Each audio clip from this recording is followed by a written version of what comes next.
Kevin Mitnick is known as the king of all hackers, with aliases like the Condor and the Dark Side Hacker. Mitnick's exploits stem back to his youth in the late 70s, where he began taking advantage of the system by tricking the Los Angeles bus transfer system to get free rides. As he aged, Mitnick found his gift for code and began hacking into big-name companies like Nokia, Motorola, IBM, and eventually the Pentagon. Millions of dollars of information passed through his hands before he was finally arrested in 1995. Hardly deterred, Mitnick went on the run from the FBI for 3 years and was the most wanted computer criminal of his time, before he was sentenced to 4 more years in jail. Mitnick didn't consider what he was doing as hacking and referred to it politely as social engineering. At one point, a judge found him so threatening that he placed him in solitary confinement because he thought Mitnick could start a nuclear war by whistling codes into a payphone.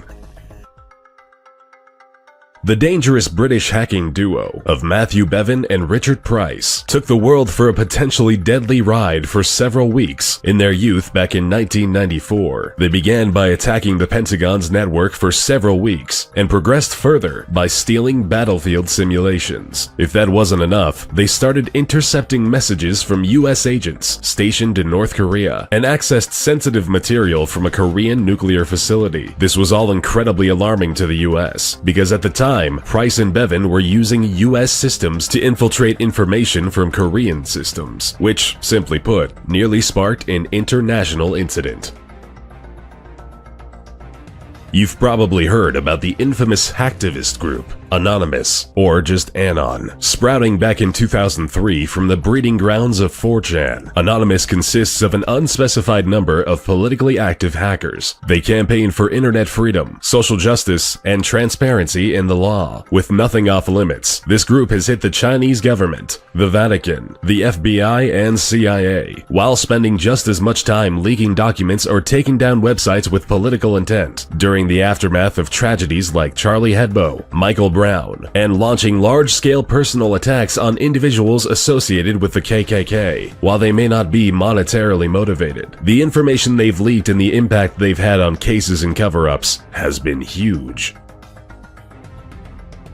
Little is known about Astra, which is the net alias of this notorious hacker who spent half a decade in the mid-2000s stealing high-profile weapons technology data and software. Astra would quickly sell this information to people and organizations across Brazil, South Africa, the Middle East, and the rest of the world. While no one knows how much money he was able to make or where it went, the damages he caused are estimated between $250 and $361 million. Strangely, even after all of the destruction caused, Astra was never publicly identified, even when Greek authorities arrested and detained this threatening hacker in 2008. Speculations and rumors say that he is a 58-year-old Greek mathematician and is serving 6 years in jail somewhere.